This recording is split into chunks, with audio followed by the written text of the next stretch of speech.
Biseda e sinqert mes Albës dhe Klodit, ndjenja, respekt dhe kufit personal në shtëpinë e Big Brother Kosova, ku emocionet shpesh përzihen me lojën dhe marrëdhëniet ndërpersonale.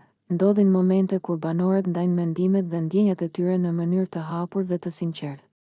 Një nga këto momente ishte dialogu mes Albës dhe Klodit, një bisedë që nxori në pa pjekurinë, respektin dhe qartësinë në ndjenjat personale. Alba, duke parë disa shenja të ndjeshmërisë nga Eliona ndaj Klodit, ju drejtua Klodit me kujdes. E ke vënë re se Eliona ndjen për ty? Pyetja ishte e thjeshtë, por ngarkuar me emocion dhe vëmendje. Ajo nuk kërkonte vetëm përgjigje, por donte të kuptonte se si Klodi do ta trajtonte situatën dhe ndjenjat e Elionës, duke respektuar gjithashtu marrëdhëniet dhe situatën jashtë shtëpisë. Klodi ju përgjigj me qetësi dhe maturi, e kam shoqe, se kam dik jashtë që më pret. Dhe nëse Eliona mendon kështu, do t'i kërkoj falje.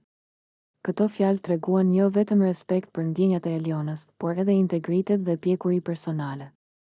Ai nuk e komplikuar situatën dhe nuk luajti me emocionet e saj, por tregoi qartësisht se ndjenjat e tij janë të vendosura dhe të orientuara nga marrëdhënia jashtë shtëpisë. Gjithashtu, ai theksoi gatishmërinë për të kërkuar falje nëse ndonjë perceptim i saj ka bërë keq.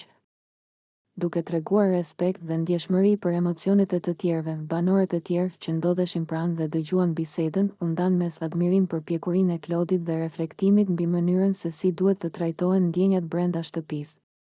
Shumë vlerësuan sinqeritetin dhe qartësinë me të cilën ai vendosi kufit e tij dhe tregoi se ndjenja e miqësisë dhe respektit mund të ekzistojë pa përzierje me ndjenja romantike të paqarta.